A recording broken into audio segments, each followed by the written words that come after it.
ಜನಾರ್ದನ ರೆಡ್ಡಿ ವಿರುದ್ಧ ಏಕವಚನದಲ್ಲೇ ಭರತ್ ರೆಡ್ಡಿ ಕಿಡಿಕಾರಿದ್ದಾರೆ. ಜನಾರ್ದನ ರೆಡ್ಡಿ ಒಬ್ಬ ನೀಚ ರಾಕ್ಷಸ ಅಂತ ಭರತ್ ರೆಡ್ಡಿ ಕಿಡಿಕಾರಿದ್ದಾರೆ.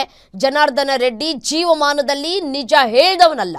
ನಾವ್ಯಾರು ಜನಾರ್ದನ ರೆಡ್ಡಿ ಮನೆ ಮುಂದೆ ಬ್ಯಾನರ್ ಹಾಕಿಲ್ಲ, ರೋಡ್ನಲ್ಲಿ ಹಾಕಿದ್ರೆ ಅವನು ಮನೆ ಮುಂದೆ ಅಂತ ರಂಪ ಮಾಡಿದ್ದಾರೆ. ಅವನೊಬ್ಬ ನೀಚ. ಮಾಜಿ ಮಂತ್ರಿ ಆದವನು ಹೀಗೆಲ್ಲ ಮಾಡ್ತಾನೆ, ಶಾಸಕನಾದವನು ಅವನೇ ರೋಡಿಗೆ ಬಂದು ಹೀಗ್ ಮಾಡ್ತಾನೆ.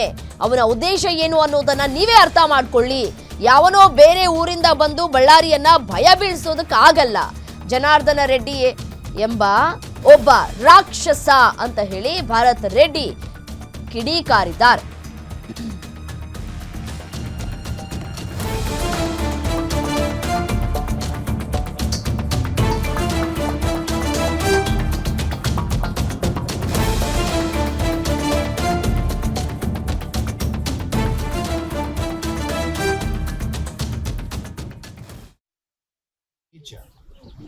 ರೋಡ್ ಅಲ್ಲಿರೋಂಥದ್ದನ್ನ ನನ್ನ ಮನೆಯಲ್ಲಿ ಮುಂದೆ ಬ್ಯಾನರ್, ಯಾರು ಅವನ ಮನೆ ಮುಂದೆ ಬ್ಯಾನರ್, ಅವನು ನೀಚ.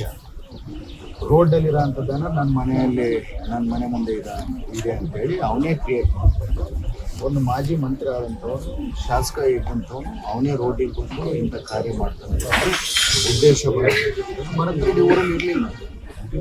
ಉದ್ದೇಶ ಆ ನೀಚಂದಿದೆ ಅಂತೇಳಿ ನೀವು ಏನು ಇವನು ರಾಕ್ಷಸ ಈ 10-20 ಮಾಡ್ಕೊಂಡು ಬರ್ತಿದ್ನಲ್ಲ, ಅದಕ್ಕೆ ಅಂತ್ಯ ಮಾಡೇ ಮಾಡ್ತಾರೆ. ಅವನದು ಮೇಜರ್ ಇಶ್ಯೂ ಏನು, ಈ ಮೈನಿಂಗ್ ಇಶ್ಯೂ ಏನಿತ್ತಲ್ಲ, ಈ ಮೈನಿಂಗ್ ಇಶ್ಯೂ ಜನವರಿಯಲ್ಲಿ ನಮ್ಮ ಗಡಿಭಾಗ ಒತ್ತುವರಿ ಆಗಿದೆ ಅಂತೇಳಿ ಮೊನ್ನೆ ರಿಪೋರ್ಟ್ ಎಲ್ಲ ಬಂದು ಸುಪ್ರೀಂ ಕೋರ್ಟ್ಗೆ ಸಬ್ಮಿಟ್ ಆದಂಥ ರಿಪೋರ್ಟು ಡೈವರ್ಟ್ ಆಗಬೇಕು, ಮೀಡಿಯಾದಲ್ಲಿ ಅದು ಬರಬಾರ್ದು ಅಂತೇಳಿ ದುರುದ್ದೇಶದಿಂದ, ಅದ್ರ ಜೊತೆಗೆ ಈ ವಾಲ್ಮೀಕಿ ಅರ್ಜುನ ಕಾರ್ಯಕ್ರಮ ನಡೀಬಾರ್ದು ಅಂತೇಳಿ ದುರುದ್ದೇಶ ಇಟ್ಕೊಂಡು ಮಾಡಿದ್ದಾನೆ.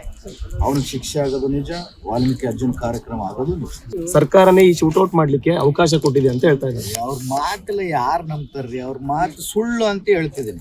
ಮತ್ತೆ ರಾಮನ ಈ ತರ ಕೇಳಿದಾನೆ, ಜನ ಸುಳ್ಳು ಅಂತ ಹೇಳಿ ಇಡೀ ಬಳ್ಳಾರಿ ಜಿಲ್ಲೆನೇ ಅವ್ರು ಸುಳ್ಳು ಅಂದ್ಮೇಲೆ ಮತ್ತೆ ಅವರು ಈ ತರ ರಾಮ್ ಹೇಳಿದಾನೆ. ಅವ್ರು ಸುಳ್ಳು ಹೇಳೋದ್ ಬಿಟ್ಟು ಏನ್ ಮಾಡಿದ್ದಾರೆ? ಮುಂದೆ ಬ್ಯಾನರ್